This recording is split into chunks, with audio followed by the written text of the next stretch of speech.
Here we have a beautiful vintage watch, Sandoz, and this watch have one problem because I replaced the winding stem. As you can see here, it's too long. In this video, I will be adjusting the length of this winding stem. So welcome back on Ticking Watch, and if you are interested how I am doing this, invest this 6 minutes and let's start this short journey with Ticking Watch. Okay, so here is the old winding stem. As you can see, it is little bit twisted. So what I have done, let's put the movement to the movement holder. What I have done, I just bought a winding stem from ETA 2824 and put in this movement into this ETA 2790. It fits. Here is the old one, so they are almost the same.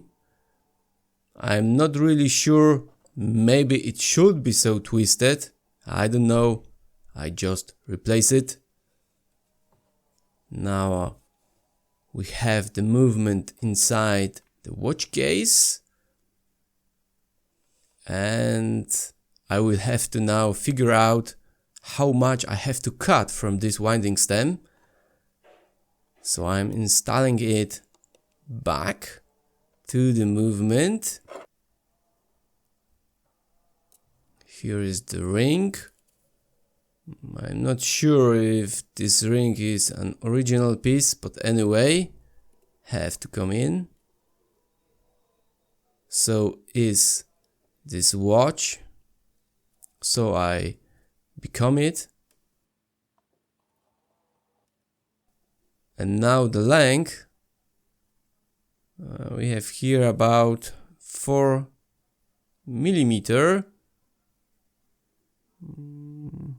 Let's check it again. 3.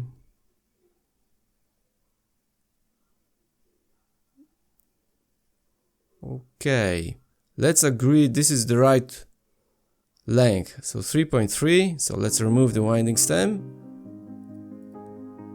Now I have to remove the crown from this winding stem. The crown also doesn't look as an original piece. Okay. And here I have this 3.4. Let's mark it.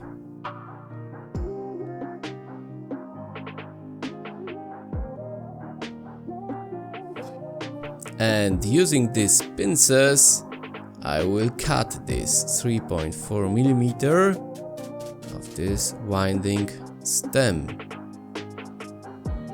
Okay, it's not so easy here. Better is to cut a little bit less and then adjust, then cut too much, because in this situation you have to take a new one, and this we would like to avoid. Next step is to round the edges with the file, because in this way it is much easier to screw back the crown on the winding stem. So I'm rounding all the edges. I don't know if my English here is precise enough, but I think you get the point.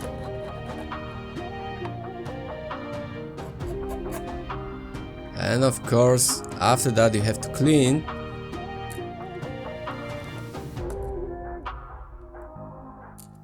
Without cleaning, the winding stem cannot go back into the movement. Now the crown, and yeah.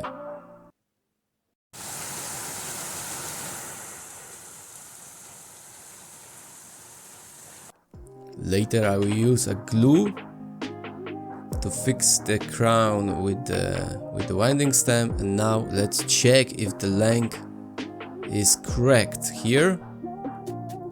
Probably not.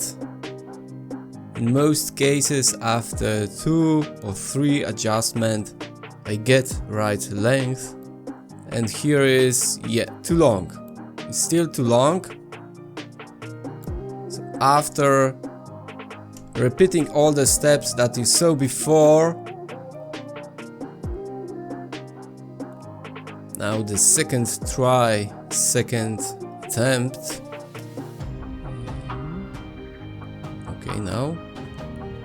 So yeah, much better. But from the top it looks quite well. So the winding stem is definitely not original here.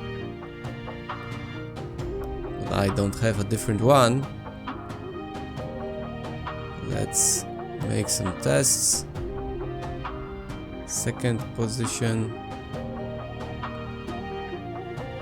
And so, well, I think can stay in this way. What else I owe you in the previous video is an accuracy test. That's the result. A very decent achievement. And that's all about replacing the winding stem in this video. I hope you enjoyed. If you didn't see the previous video about assembling the ETA 2790, find link in the description down below. Thanks for watching and I hope to see you again in my next video. Bye bye.